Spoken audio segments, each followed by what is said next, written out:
Today, I'm in Athens, Greece. It's an amazing city full of history and beauty, amazing food, fashion, shopping, and scammers. It's that last part we're going to talk about today and what you can do to avoid them. I'm a goddess that's in her prime, superwoman, I am divine, don't play with me, don't cross that line. I'm a goddess that's in her prime, I'm a goddess that's in her prime, superwoman, I am divine, don't play with me, don't cross that line. I'm a goddess that's in her prime. Hello, y'all. I'm Miss World, also known as Casey, and my goal is to show you how to travel around the world in style and on a budget. Part of traveling on a budget is knowing how much to pay for things and not paying too much. Sometimes that can actually be more of a challenge than you might expect. There are a lot of scammers in Athens, and it's pretty easy to get caught up in it. There are many times when people will try to charge you money for things you wouldn't expect, and people will literally come up to you and try to put items in your hands and then demand payment for them. It can be a bit of a scene. Don't get me wrong, Athens is awesome in so many ways, but this is a tourist city.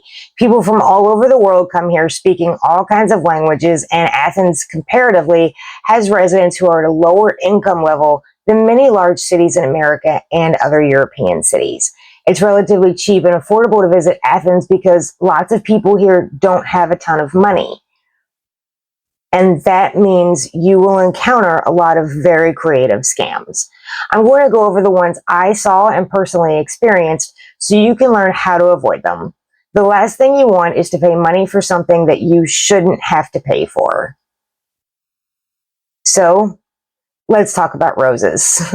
You will see very pleasant looking people walking around with absolutely lovely roses, long stemmed. They will hold a rose and attempt to make you take it, sometimes even aggressively so. They will tell you it is free. They will tell you anything to get you to take that rose. And once you do, they will demand payment and will not leave until you give it to them. It goes without saying that they won't take the rose back either. So in order to get out of the situation and avoid a scene, you will give them like $10 or $20 for one rose. There is only one way to avoid this, and that is to never take the rose under all circumstances. Do not accept it. Do not accept it. And also walk away, because they will try to even tuck the rose into your clothing or your bag if you're carrying one, if they get the chance. So you need to just walk away. Keep your hands closed and near your sides. Don't even open your hands to ward them off like a gesture like this, because they will get that rose in your open hand. So do not accept anything and get away.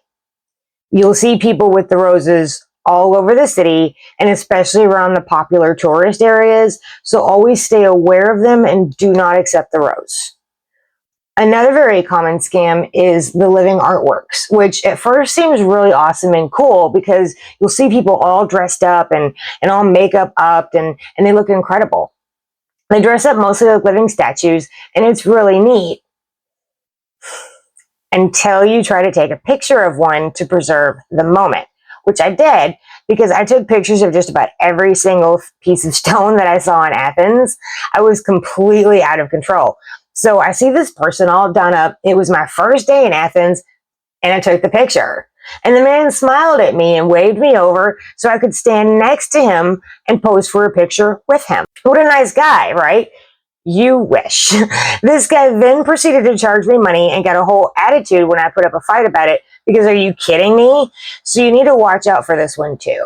Just because street performers are all around Athens does not mean you are free to take their picture, and you absolutely should not pose with them because they will want money. So after this whole incident with this guy, I only took pictures and videos of street performers in a super low-key way. That's my recommendation. Don't let them stop you from doing it, but don't let them see you doing it. In last week's video, I talked about getting scammed when riding cabs in Athens. So you can hear the full story about how I got scammed this way if you watch that video. But basically, you need to make sure you are only getting into cabs that are clearly marked. They will have the name of the cab company right on the cab itself. You will also see a meter inside the cab. Also, before you get into the cab, tell the driver where you're going and ask how much it will cost. To get an idea of how much a cab should cost in Athens, I will include a link in the box that you can use as a reference. Get a look at it and familiarize yourself with it, so you have a working knowledge of how much cabs ought to cost, because I got scammed this way, and the videos I watched before going to Athens indicated that this is a very common scam. Don't spend more money than you need to spend. Don't accept things from people. Don't accept rides from strangers. Keep your head on a swivel while you're in Athens. Avoid the scams, and you'll enjoy your time here even more. Join me next week for another adventure in Athens, and I hope you'll like, comment, and subscribe if you enjoyed this video. And even if you didn't, let me know why.